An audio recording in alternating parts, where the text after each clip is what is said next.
अहमक्तदा Diamond TV channel medium ताबिरिबसिंगबु निर्मला थांगजमना तराम नोकजरी कोकनोना खुरुमजरी हौजी मखा चथाजरकपदा लानथोकसरी लाइव फोन इन प्रोग्राम अदोंगे अपाम्बे सै खनबगी थौरम असिदा सिजनजरिबा मोबाइल नंबर अमुक्तंग निसिंगजगे 7005707808 हाइरिबा नंबर असिदा कॉल तौबिरक्तुना अदोंगे अपाम्बे सै खनबे खुदोंग चाबा डायमंड टीवी चैनल गी माइकेदगी थमजरी अमुक्तंग हना निसिंगजगे 7005707808 हाइरिबा नंबर असिदा कॉल तौबिरक्तुना अदोंगे अपाम्बे सै खनबे खुदोंग चाबा डायमंड टीवी चैनल गी माइकेदगी थमजरी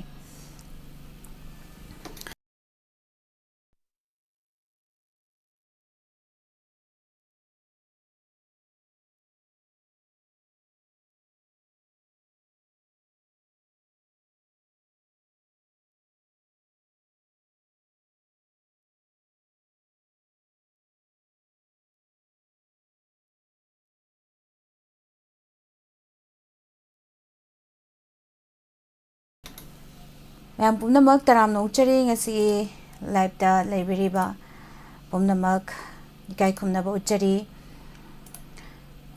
अंबिका सुनील निंगथौजम पीए खुमन अदुगा ओइनाम लोइदांग सुनील निंगथौजम तराम नौचरी nganगोम थामैबन काका जितेन 1 2 3 तराम नौचरी दुगा ngasi की अहानबा कॉलर सी कनानो हाइबदु मैम पुनमु यंगमिनसी हेलो हेलो तराम नौचरी सागे मिंग लेफम हाइबियु मिस आई खेमंदगी लांगलेन तोलासेम मिस ngasi लेबाक निंग इसे मा ओइना ताजरगे करम्बा लेबाक निंग इसे ओइबिरबनो मिस सिंगर गैदुदी आई खंगजद्रेबको अखोई अपारी मोम सामु पांगन बसा पारी मोम सामु पांगन बसा ना पाम लमदम खाम्बी मै हौरे हौरो हौरो हौरो हौरो नितौबा इसेदो ताजगे मिस थागजरी इसे पारी इमोम सामु पांगल बसा लेबाक निंग इसे खनबिरकपनी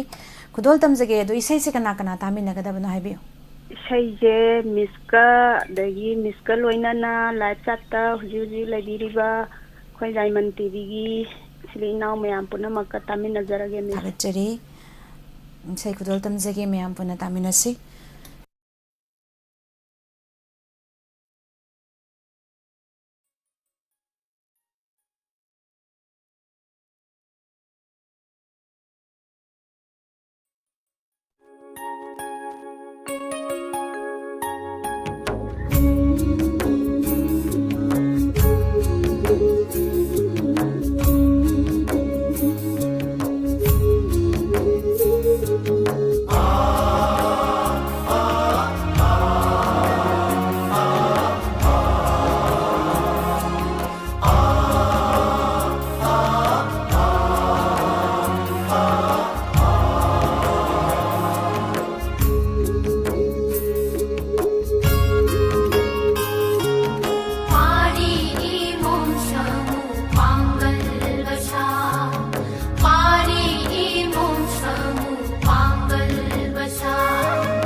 Isakaya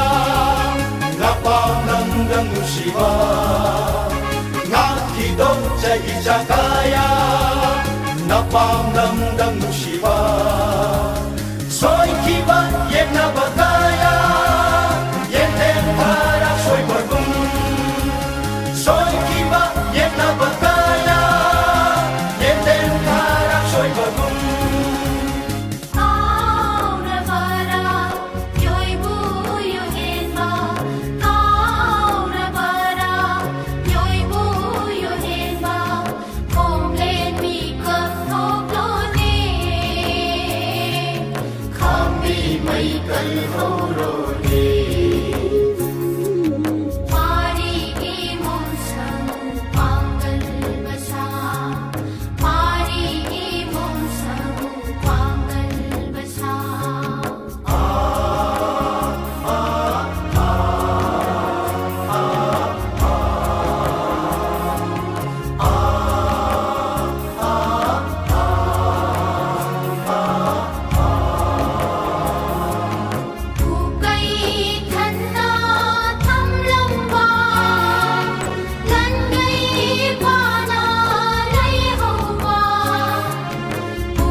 Thagachari Mayam Punamak, Nasi, live streaming the Lengshin Biriba,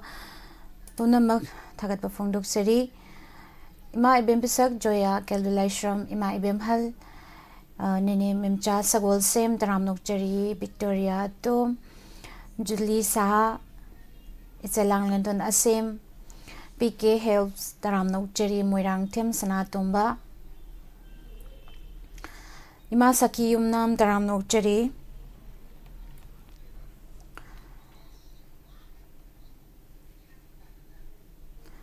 Naran Babu Tingbaizam Pumnamak Putaram Nokchari Robert Usam Gayatri Hayrom Tombikonsam Pumnamak Putaram Nokchari Maibem Pisak Taram Nokchari Matangi Kolar Muglakachagi. Hello. Hello. Good evening, Miss. Good evening, Taram Nokchari. Kari Mathen Chabira Gaming Life from Highview. Miss ay injang je iron bo insare ai call to zerbe thawal majing thawjaw de Julie sa isem ta khanjagi miss kari sai khanbi ge doino miss mate sanu film dege nawoi ga nandi swari ga sapi sai do ta je isai sikana kana ta mina ge doino isai si live chat laiba min kharap char ke semim sa sagol sem jmbika kelvin raisram Sina the loser games. Agachari. Say kudol tamzagi, may ampuna taminasi. Thank you.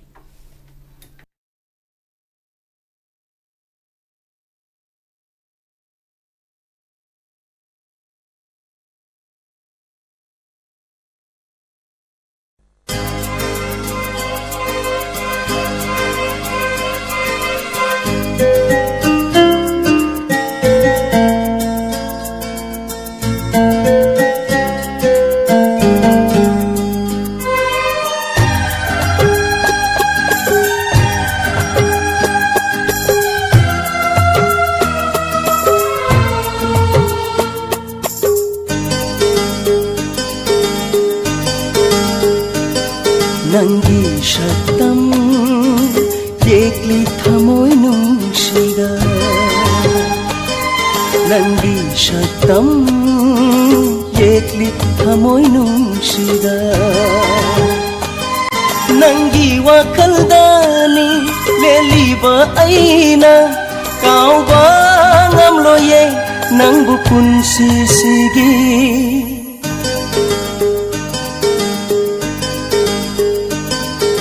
ꯅꯪꯒꯤ ꯁꯛꯇꯝ ꯌꯦꯛꯂꯤ ꯊꯃꯣꯏ ꯅꯨꯡꯁꯤꯗ ꯅꯪꯒꯤ ꯁꯛꯇꯝ ꯌꯦꯛꯂꯤ ꯊꯃꯣꯏ ꯅꯨꯡꯁꯤꯗ ꯅꯪꯒꯤ ꯃꯤꯅꯣꯛꯇꯅꯤ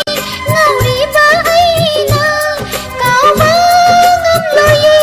ꯅꯪꯕꯨ ꯄꯨꯟꯁꯤꯁꯤꯒꯤ You are from Manipur. I love Manipur. I am from Manipur. I love you very, very much.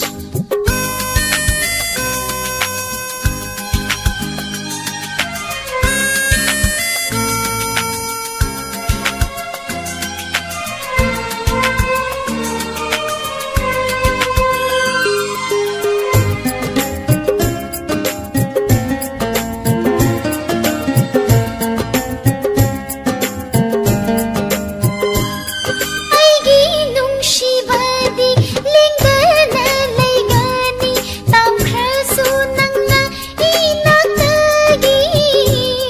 Lepiyu nang tana pukchelta hongkinu leplabani nangidama ꯑꯩꯒꯤꯅꯤ ꯈꯟꯅ ꯂꯦꯞꯂꯤꯕ ꯅꯪꯅ ꯄꯨꯕꯤꯌꯨꯅꯦ ꯑꯩꯕꯨ ꯄꯟꯊꯨꯡꯗꯣ ꯌꯧꯅ Nangi wakaldani lepliba aina kauba ngamloye nangbu punsisigi I am from Manipur. I love you very, very much. You are from Manipur. I love Manipur.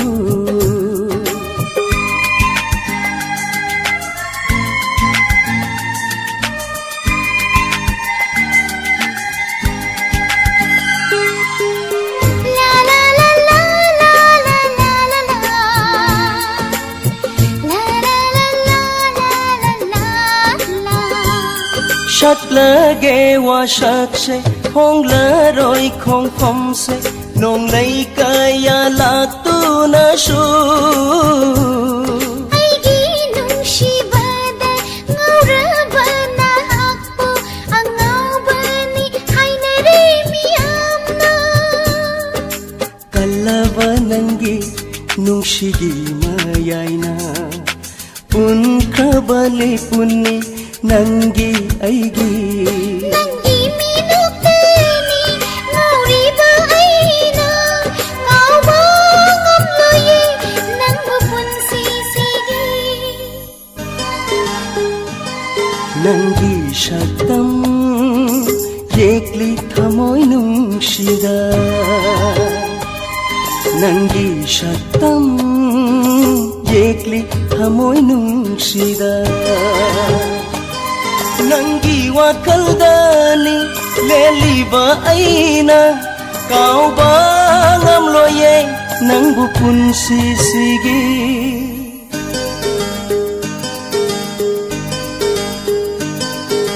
ꯅꯪꯒꯤ ꯁꯛꯇꯝ ꯌꯦꯛꯂꯤ ꯊꯃꯣꯏ ꯅꯨꯡꯁꯤꯗ ꯅꯪꯒꯤ ꯁꯛꯇꯝ ꯌꯦꯛꯂꯤ ꯊꯃꯣꯏ ꯅꯨꯡꯁꯤꯗ ꯅꯪꯒꯤ ꯃꯤꯅꯣꯛꯇꯅꯤ ꯉꯥꯎꯔꯤꯕ ꯑꯩꯅ ꯀꯥꯎꯕ ꯉꯝꯂꯣꯏꯌꯦ ꯅꯪꯕꯨ ꯄꯨꯟꯁꯤꯁꯤꯒꯤ You are from Manipur. I love Manipur. I am from Manipur.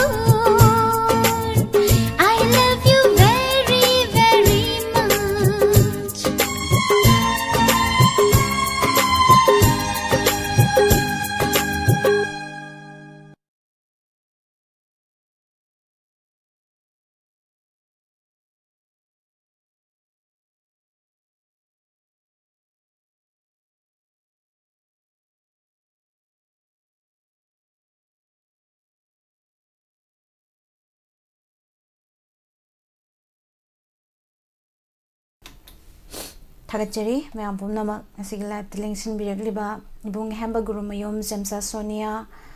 Kelvilaishram ibung Chan Karibam Taram Nokchari Yankum Sanatumbi Nene Helen Marang Kuno Taram Nokchari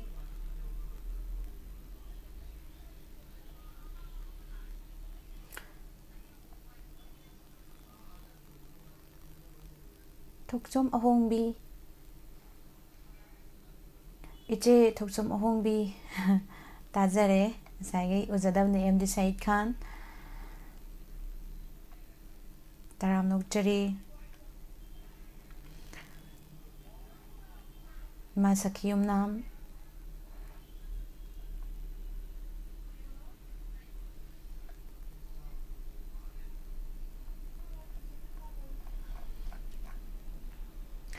Pumnamakpu Taram Nokchari Mathangi caller mung lokhotjagi hello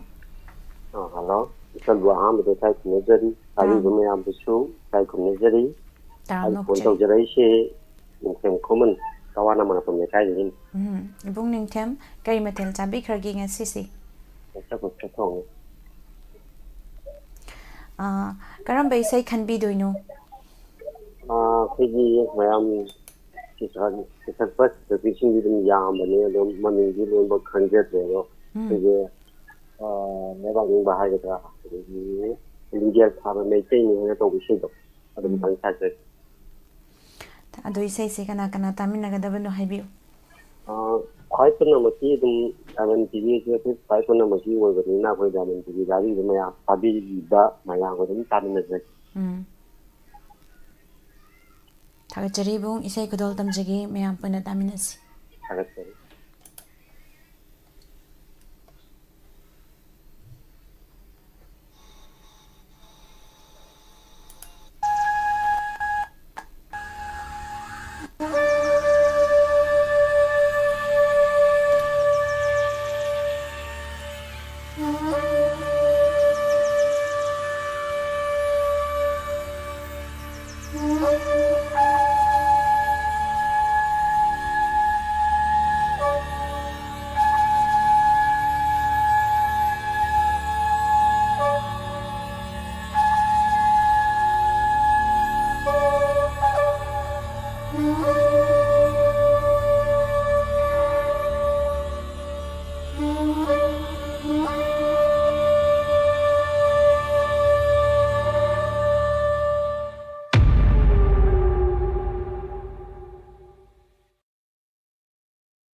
Mitare yong na lo from mitare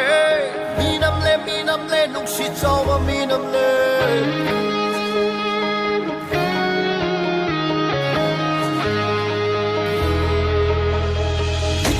mitare yong na lo from mitare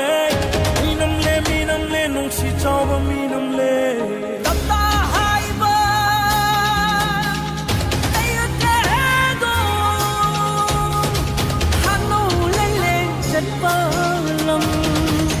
khăn đầy yung tan ba linh chân khá mấy tay đi lâu xích thâu đi thả ra si vừa đến kinh si cây nào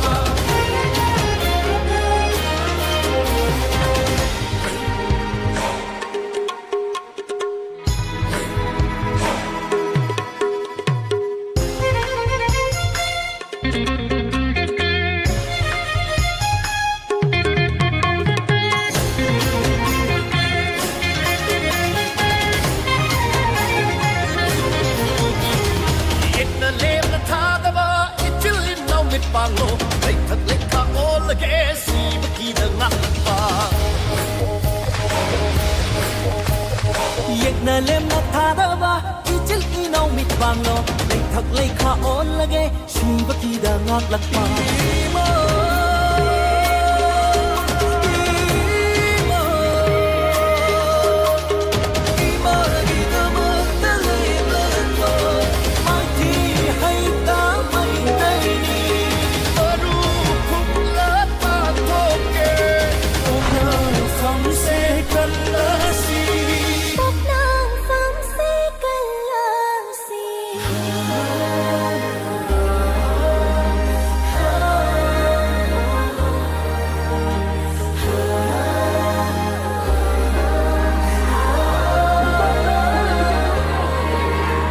Nisang sitpa puari na chai khoi ikhini Hina mayak sing hange Hauna tana naglakpa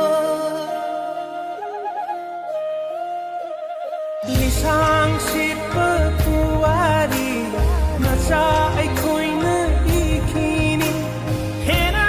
maik sing hange thauna tana naglakpa Mai tei mo nung shibi na chalai ri magi Maitai imanung sibi na chalai ri imagi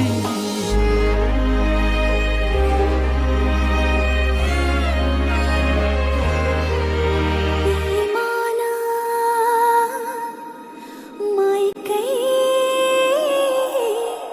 yeng li do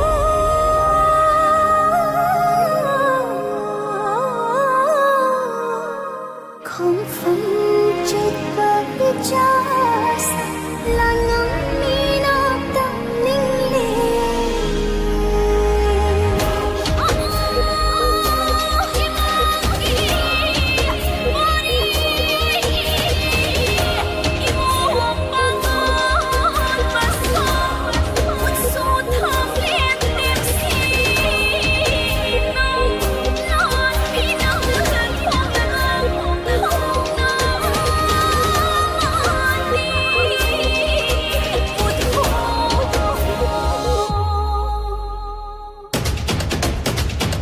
Kai khang thai yung tang ba ling ye kha mai tai ni sinh tôi ta sẽ mới tình sinh cây nào bằng Yek na le na tha da ba ki chil in nau mi pang lo lấy thật lấy khả ôn để sẽ bị đừng lạc Kai khang thai yung tang ba ling ye kha mai tai ni Sinh tôi ta sẽ mới tình sinh cây nào bằng Yek na le na tha da ba ki chil in nau mi pang lo Lấy thật lấy khả ôn để sẽ bị đừng lạc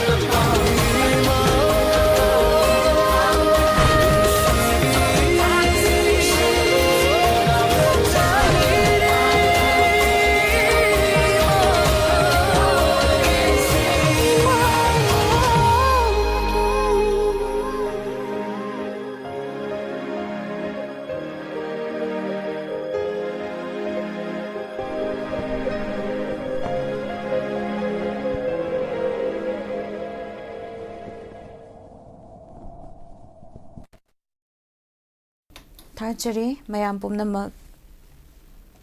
faja fajaraba lebang ningbai sei khanbirakpa thagatchari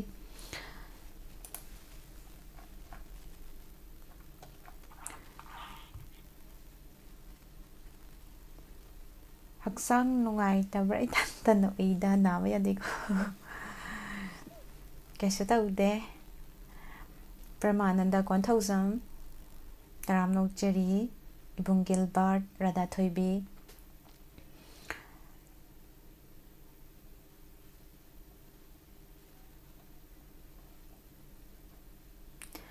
KH Singa Taram Nokchari Ngangom Thangmaiban Diamond 1K gi function do mapung phamna yamna phari maru oiba yami yamna guest oi ki birak pathagatjari haningai leitana Kaka Samarendra Higrojam Taram Nokchari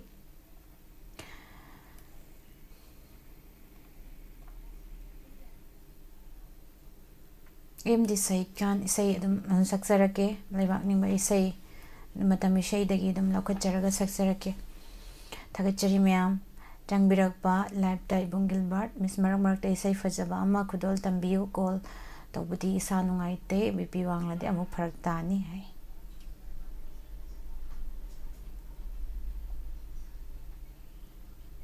Thagachari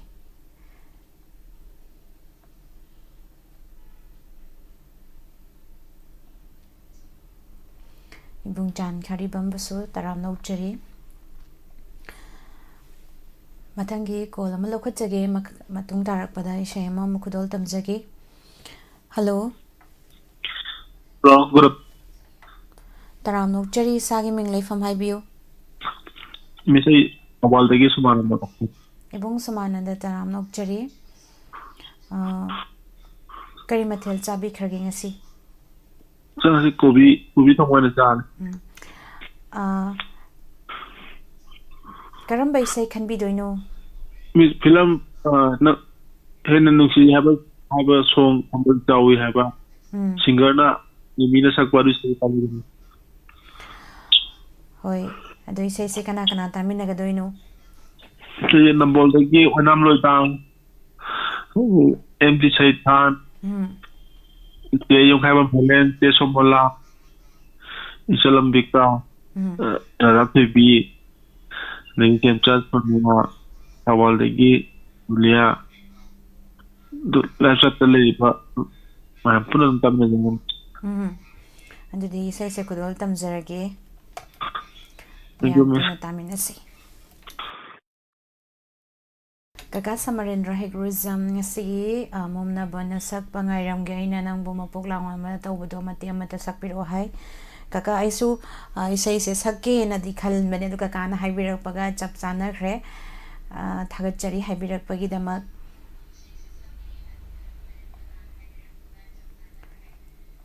thagat chari mayam pumna mak pusu aduga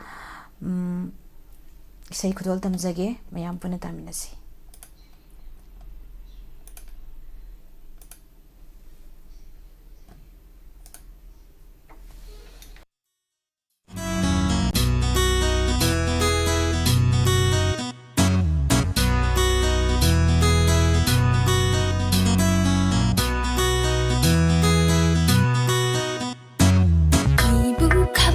Chawi picture pick e hai da su sana gani aina nang budi kamba chawi hai da basu nang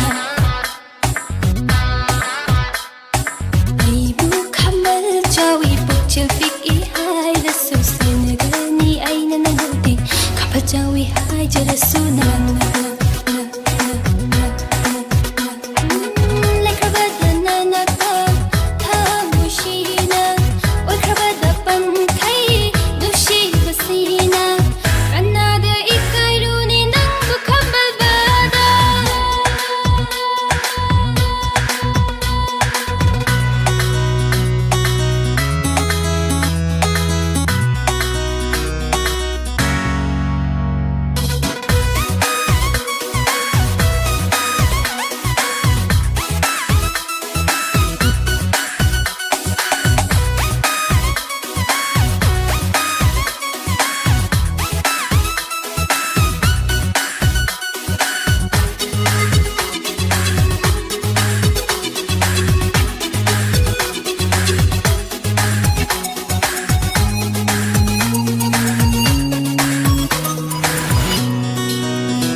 Chawi hai da basu nang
ꯍꯥꯏꯔꯁꯨ ꯁꯥꯟꯅꯒꯅꯤ ꯑꯩꯅ ꯅꯪꯕꯨꯗꯤ ꯈꯥꯕ ꯆꯥꯎꯏ ꯍꯥꯏꯔꯕꯁꯨ ꯅꯪꯅ ꯑꯩꯕꯨ ꯈꯥꯃꯜ ꯆꯥꯎꯏ ꯄꯨꯛꯆꯦꯜ ꯄꯤꯛꯏ ꯍꯥꯏꯔꯁꯨ ꯁꯥꯟꯅꯒꯅꯤ ꯑꯩꯅ ꯅꯪꯕꯨꯗꯤ ꯈꯥꯕ ꯆꯥꯎꯏ ꯍꯥꯏꯖꯔꯁꯨ ꯅꯪꯅ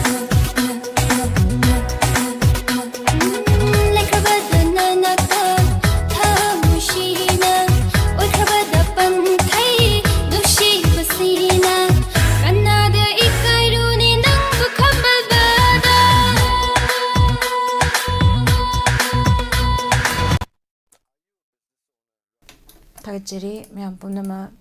ꯏꯁꯩ ꯑꯃ ꯈꯨꯗꯣꯜ ꯇꯝꯖꯒꯦ ꯑꯗꯨꯒ ꯂꯥꯏꯚꯇ ꯆꯪꯕꯤꯔꯛꯂꯤꯕ ꯏꯆꯦ ꯁꯣꯃꯔꯥꯖ ꯁꯝꯂꯩ ꯂꯥꯠꯄꯝ ꯏꯁꯩ ꯈꯟꯕꯗ ꯌꯥꯎꯍꯜꯂꯛꯄ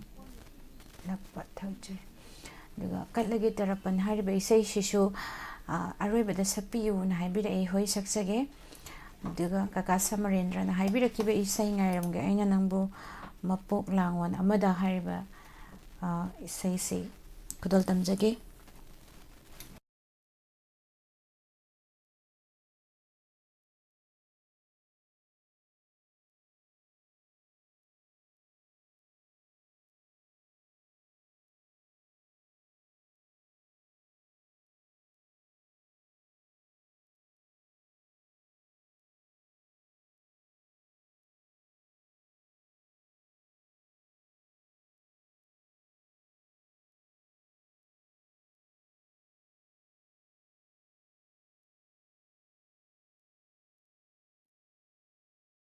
ꯏꯁꯩ ꯈꯨꯗꯣꯜ ꯇꯝꯖꯒꯦ ꯃꯌꯥꯝ ꯄꯨꯟꯅ ꯇꯥꯃꯤꯟꯅꯁꯤ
Thagachari mayam pumnamak kaka Samarendra Higruzamna haibirakpagi matungina isai ama khudol tamjakhre.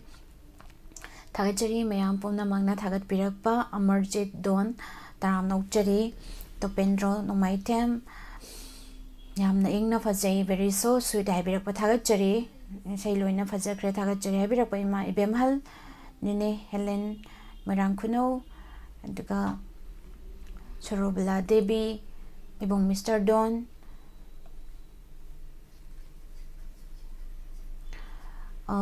ibong Gilbert ngasina mo kahena phajana kudol tambi pungning bunung si miski say saibire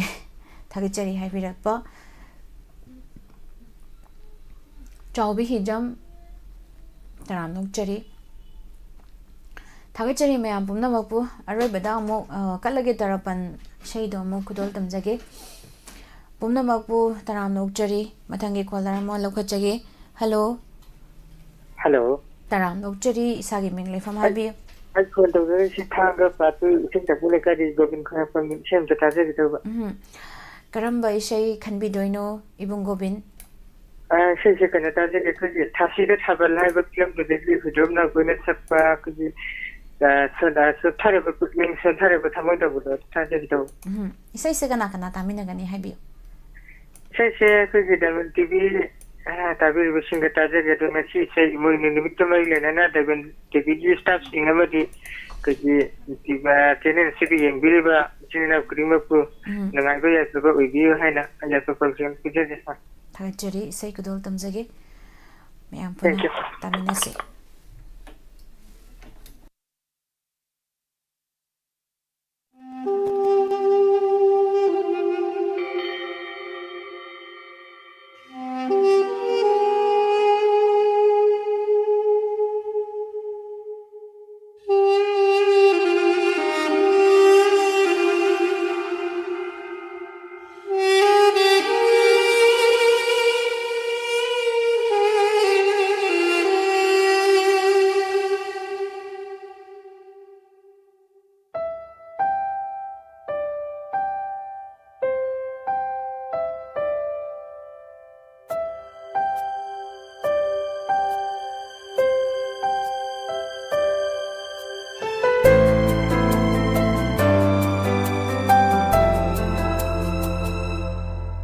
Chok tharaba pukning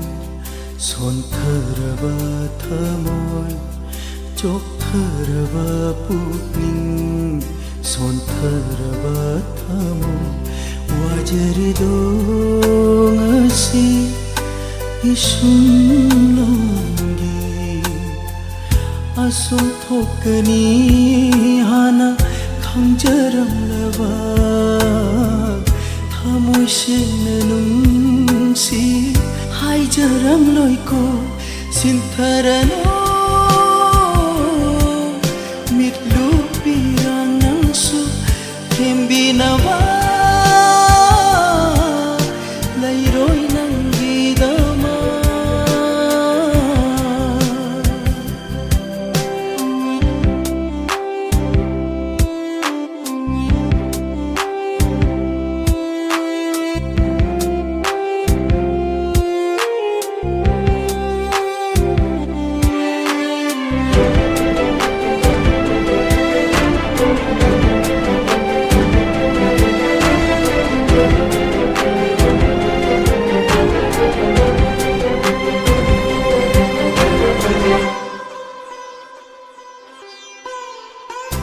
Wai kau bata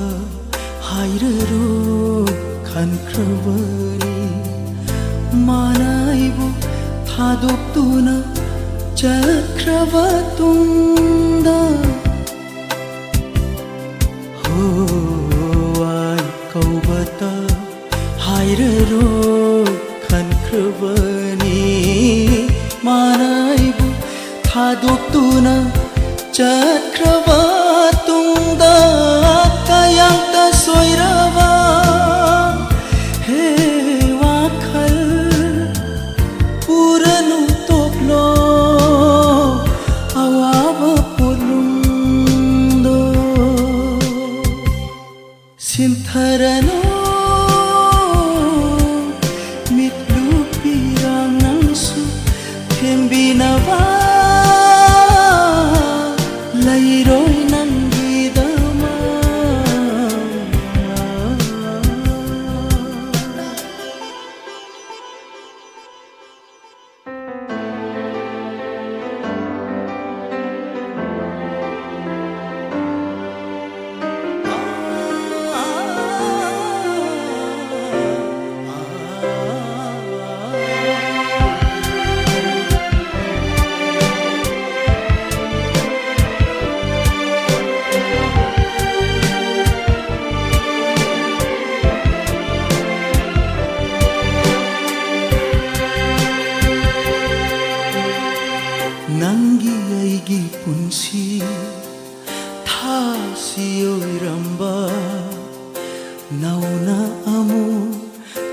ꯊꯥꯅꯤꯜ ꯑꯣꯏꯔꯛꯈꯤ ꯍꯣ ꯅꯪꯒꯤ ꯑꯩꯒꯤ ꯄꯨꯟꯁꯤ ꯊꯥꯁꯤ ꯑꯣꯏꯔꯝꯕ ꯅꯧꯅ ꯑꯃꯨꯛ ꯊꯥꯅꯤꯜ ꯑꯣꯏꯔꯛꯈꯤ ꯂꯥꯏꯖ ꯏꯁꯤꯡ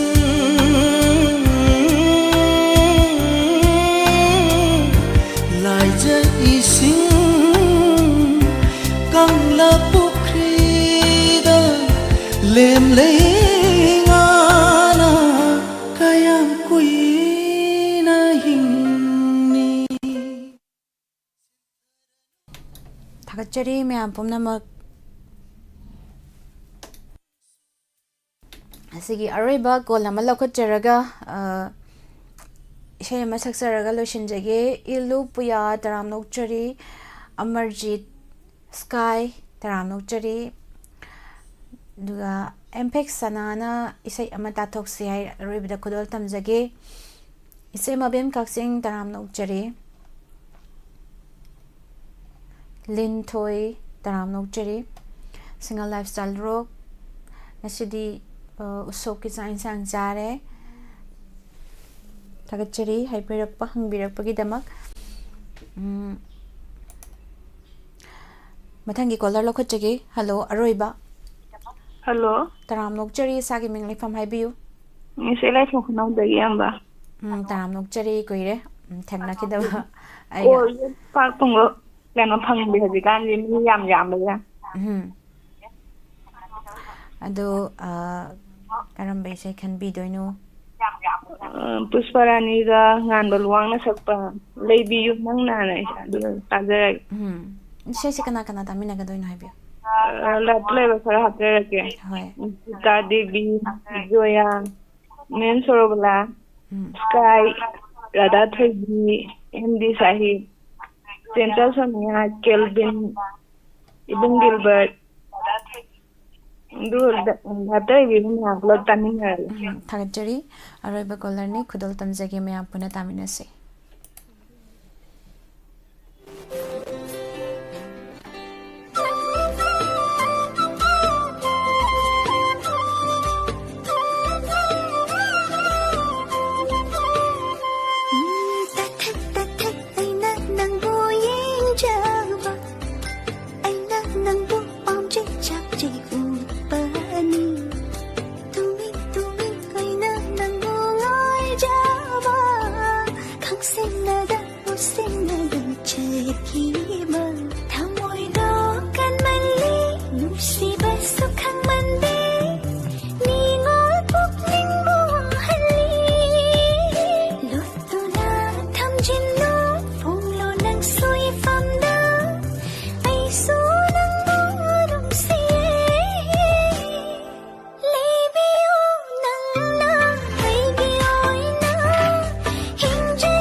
ꯂꯩꯔꯕꯗꯤ ꯏꯅꯥꯛꯇ ꯅꯪꯅ ꯀꯌꯥꯗ ꯄꯦꯟꯖꯅꯤ ꯊꯃꯣꯏꯁꯤ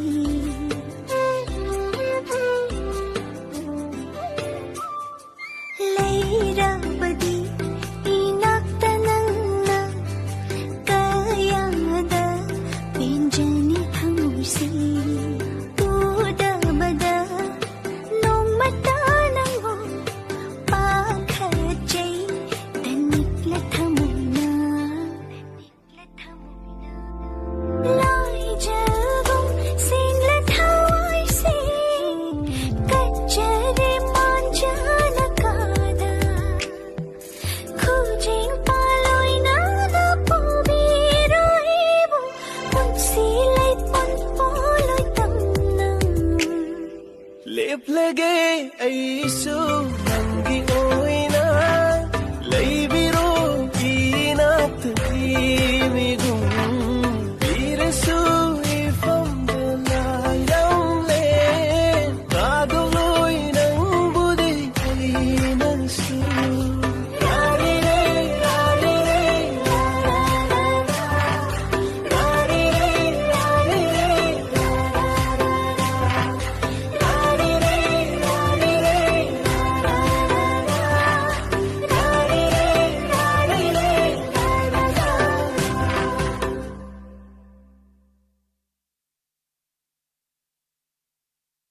थागचरी लोशलकपसिदी इशै अमा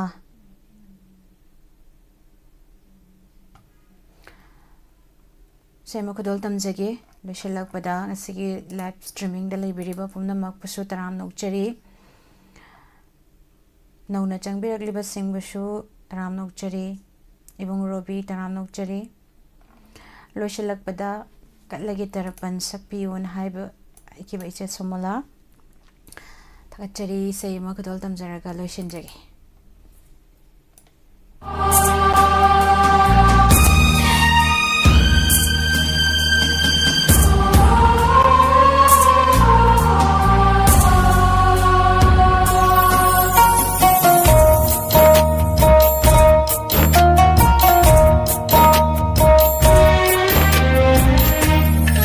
lagi tarapan may tupirang na lang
Thagachari Mayam Punamak Arabagi say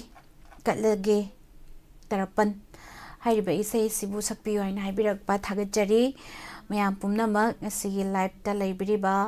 is a Somala Summer Latbum Thagachari